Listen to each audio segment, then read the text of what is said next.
Thank you, Mr. Miles. At this time, we have some distinguished guests that would like to share a few words. We have with us our Senator from New York State, Charles Schumer. Well, thank you, Mr. Sanzone, and to you, to my good friend, your great Assemblywoman Eddington, to so many of the people, Mr. Miles and the Board of Ed, our superintendent, Mr. Mostow, does a great job here, the teachers who really make this school one of the great schools, not only on Long Island, but in our state. And to most of all, to you, the graduates of the class of 2008, Patchogue-Medford, congratulations on this great achievement. Now, first, I'd like to announce my class gift. Many of you are going to college, and it's hard to pay for college. If you're poor, well, that's what I'm going to tell you about. If you're poor, the federal government helps you out, and that's good. But what about the middle class? So, I wrote a law a few years ago, it's now a law in the books, that says you can deduct up to $4,000 every year from your taxes or your parents who's ever paid for college, provided your family income is below $200,000 a year. So, for those of you who come from families of incomes of $200,000, make sure you deduct it from your taxes. A lot of people don't because it's a new deduction. And for those of you who come from families whose income is above $200,000, God bless you. Now, to all of you graduating today from Patchogue-Medford, you're graduating at an amazing time because the whole world has changed because of technology. Before you were born, just a few years, in 1986, was the first time the word internet was ever used in print. And there were no cell phones, no text messages, no Facebook, no Google, none of that. The internet, the World Wide Web started in 1993 when most of you were toddlers. And the first year there were 12 websites on the World Wide Web, that's it. Now there's 15 billion. And you know, your parents, your teachers, me, we try to grapple with this. But you were born with all this technology. It's in your bloodstream, and you're the first generation to have that. So you're graduating from a great school. You know all about this technology, which many of your elders don't. And that means you're going to have a lot of choices open to you in college and in your career. And my advice to you is very simple. Try to pick a major in college if you're going there, or a job if you're going there, that you really love to do. That's one of the secrets of success, and it's not easy to find. You'll make mistakes along the way, but it's worth searching. Let me tell you my little experiences. First job I had to get, I was 14 years old, and there was a man advertising for someone to run a Mimeo machine. Now, you don't know what a Mimeo machine was, but there was a day before Xerox machines. Your parents and teachers probably do. And you put a stencil, that's it. You put a stencil on the machine, and you turn it around, and every time you turn it once, a copy would come out.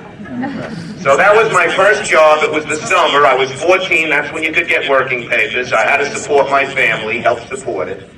And my friends didn't have to work. So they were all at the beach, 14 years old, trying to pick up girls. That's what you did at 14. You tried. Playing basketball.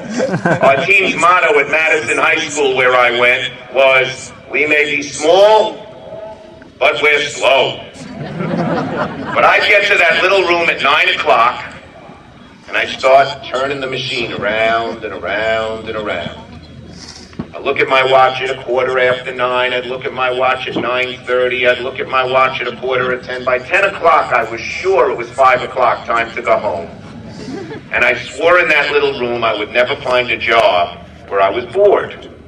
So I went to college, and I thought I'd major in chemistry. I had a chemistry set as a kid, and I liked to tinker around with the chemicals. Now, any of you who have taken chemistry, and if you're going to take it in college, you'll know, particularly in college, you do these big, long chemical experiments. They're 50 steps. You mess up step 46, you don't go to 45, you go to the beginning. This was a very long experiment, and I couldn't get it to work.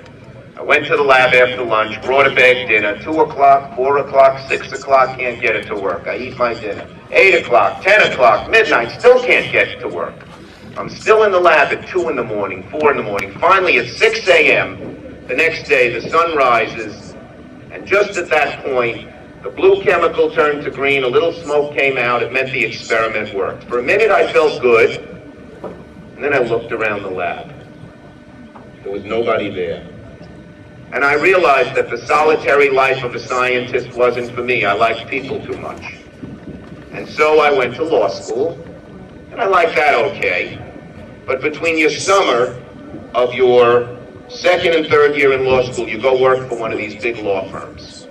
They check you out, you check them out for future employment. Well, I worked there and I hated it. I was working to get some very rich guy not to be indicted, because he could afford the fancy fees of this law firm, and I thought he was guilty as sin. And I was doing all this research, and I said, what am I doing this for? And my father hated his job. My father was an exterminator. My sister once sent him a Father's Day card that said, Dad, we're the only family that associates the smell of DDT with love. Because he'd come home from work smelling of all the chemicals. But every Sunday night, at 2 in the morning, I would hear him pace the floor, my brother, sister, and I.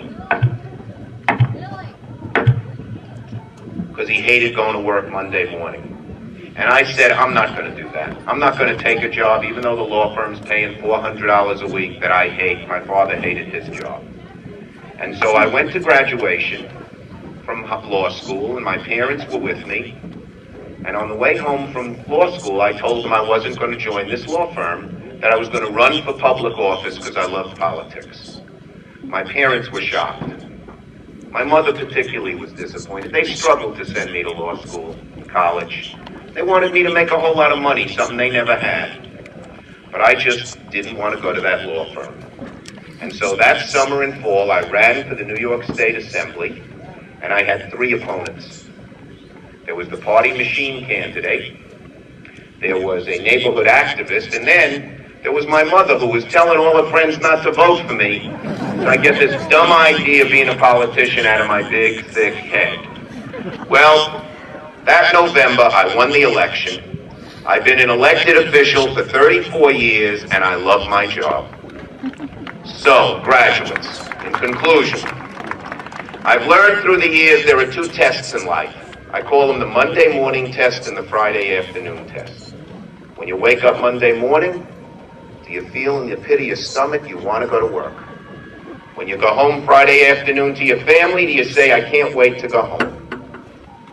If you can say yes to those 2 tests, and they're the most important tests you'll ever take, more important than any other kind of test, then God has been good to you.